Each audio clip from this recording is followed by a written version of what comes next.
Senior మంత్రికి సీఎంకి మధ్య gap ఉందా? అందుకే ఆ మంత్రి శాఖలో వేలు పెట్టనివ్వటం లేదా? శాఖలో రివ్యూ అంటూ ప్రకటన చేసి రద్దు చేయడంలో ఆంతర్యం ఏంటి? చివరకు తాను తగ్గి జలసౌదకు వస్తారన్న ఆ సీనియర్ మంత్రి ఇన్ని రోజులు రానివ్వలేదా అంటే అవుననే వార్తలు వినిపించాయి సెక్రటేరియట్ వర్గాల్లో. ఇంతకీ ఎవరా మంత్రి? ఎందుకు సీఎంతో ఆ గ్యాప్ ఏర్పడింది?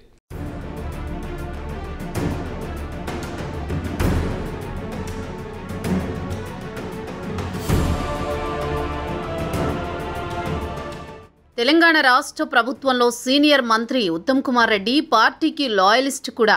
అయితే సీఎం రేవంత్ రెడ్డి ఉత్తమ్ మధ్య కోల్డ్ వార్ నడుస్తోందనే చర్చ ఉంది. ప్రభుత్వం ఏర్పడిన నాటి నుంచి ఇప్పటి వరకు సీఎం తీసుకునే ప్రతి కార్యక్రమంలో ఆ సీనియర్ మంత్రి అంటీ ముట్టినట్టు ఉంటున్నారట. ఇటు ప్రభుత్వం అటు పార్టీ నిర్ణయాల్లో సైతం ఇద్దరికీ పడడం లేదనే చర్చ సెక్రటేరియట్లో జోరుగా జరుగుతోంది. ఉత్తమ్ కుమార్ రెడ్డి తీసుకునే నిర్ణయాలపై సీఎం రేవంత్ రెడ్డి పలుసార్లు అసంతృప్తి వ్యక్తం చేశారనే వార్తలు లేకపోలేదు. ఇక సీఎం రేవంత్ రెడ్డి నిర్ణయాలపై ఉత్తమ్ కుమార్ రెడ్డి సైతం అధిష్టానానికి ఫిర్యాదు చేసినట్లు పార్టీ వర్గాల్లో చర్చ ఉంది.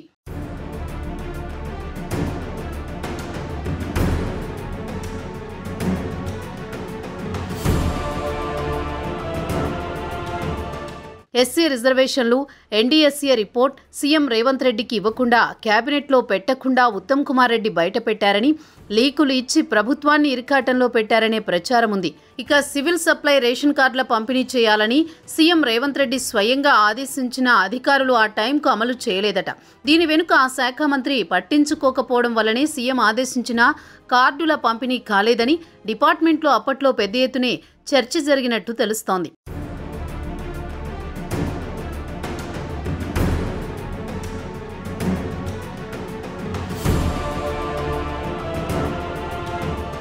ఇక ఇరిగేషన్ శాఖపై ముఖ్యమంత్రి రేవంత్ రెడ్డి పలుమార్లు సమీక్షకు ప్రయత్నం చేసినా ఆ శాఖ మంత్రి వద్ద నుంచి సరైన స్పందన రాలేదట.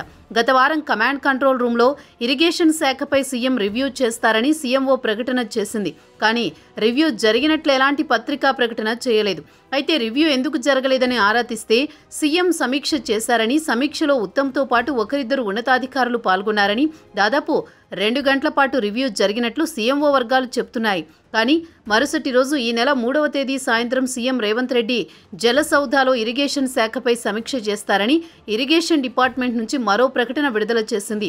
ఆ రివ్యూ జరిగితే మరుసటి రోజే మళ్ళీ ముఖ్యమంత్రి రివ్యూ చేస్తారని ఎందుకు ఇరిగేషన్ శాఖ నుంచి ప్రకటన వచ్చిందో ఎవ్వరికీ అర్థం కాని ప్రశ్న.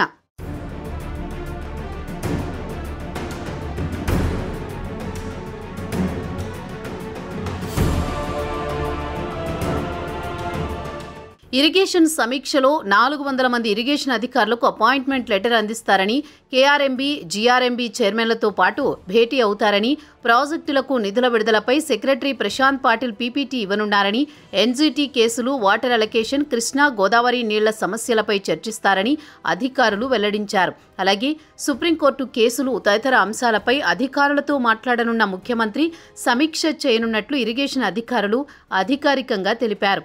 అయితే ఈ మీటింగ్ జరగలేదు. ఆ సమీక్ష సైతం ఎందుకు జరగలేదు అనేది ప్రస్తుతం చర్చనీయాంశంగా మారింది. దీనిపై అటు అధికారులు, ఇటు మంత్రి, సీఎం ఆఫీసు నుంచి సమాధానం ఇవ్వడం లేదు.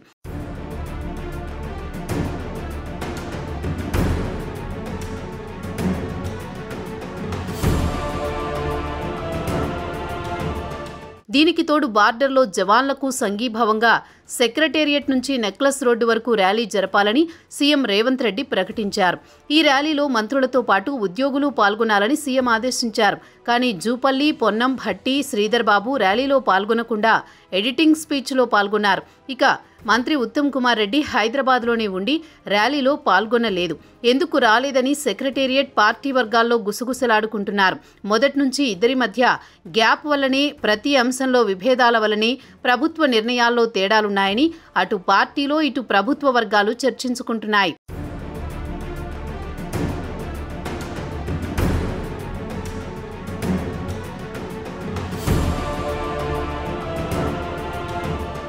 ఇద్దరి మధ్య గ్యాప్తో నీటిపారుదల శాఖలో కొత్తగా నియమితులైన ఏఈ, జేటీఓలకు నియామక పత్రాల పంపిణీ ఆలస్యమైంది. దీంతో అటు ప్రతిపక్షాలు ఇప్పుడు ఇంకెప్పుడు ఇస్తారు ఉద్యోగాలు అంటూ విమర్శలు వెల్లువెత్తుతున్నాయి. అంతేకాకుండా నియామక పత్రాల కోసం ఎదురు చూస్తున్న వారు అపాయింట్మెంట్ ఇవ్వకపోతే ఆందోళన చేసే ఆలోచనలో కూడా ఉన్నారనే సమాచారం ఉంది. దీంతో ఫైనల్గా సీఎం జలసౌధకి వచ్చి అటు ఉద్యోగ నియామక పత్రాలు అందజేశారు. అలాగే ఇరిగేషన్లో ప్రాధాన్యత ప్రాజెక్టులు, అంతర్రాష్ట్ర నీటి సమస్యలపై అధికారులతో సమీక్షా సమావేశం నిర్వహించాలనే చర్చ ఉంది. ఇదిలా ఉంటే ఉత్తమ్ కుమార్ రెడ్డికి ఢిల్లీ పెద్దల వద్ద నుంచి మంచి పరిచయాలున్నాయి. లాయలిస్ట్ అనే పేరు ఉంది. ఇక్కడ సీఎం తీసుకునే నిర్ణయాల్ని అధిష్టానం దృష్టికి తీసుకువెళుతున్నారనే చర్చ ఉంది. ఇది కూడా వీరిద్దరి మధ్య గ్యాప్కి ఒక కారణమనే వార్తలున్నాయి. మరి వీరి ఇరువురి మధ్య గ్యాప్ ఎలా పోతుంది, ఎన్ని రోజులుంటుంది, గ్యాప్ తగ్గడానికి పార్టీ ఎలాంటి అడుగులు వేస్తుందో చూడాలి.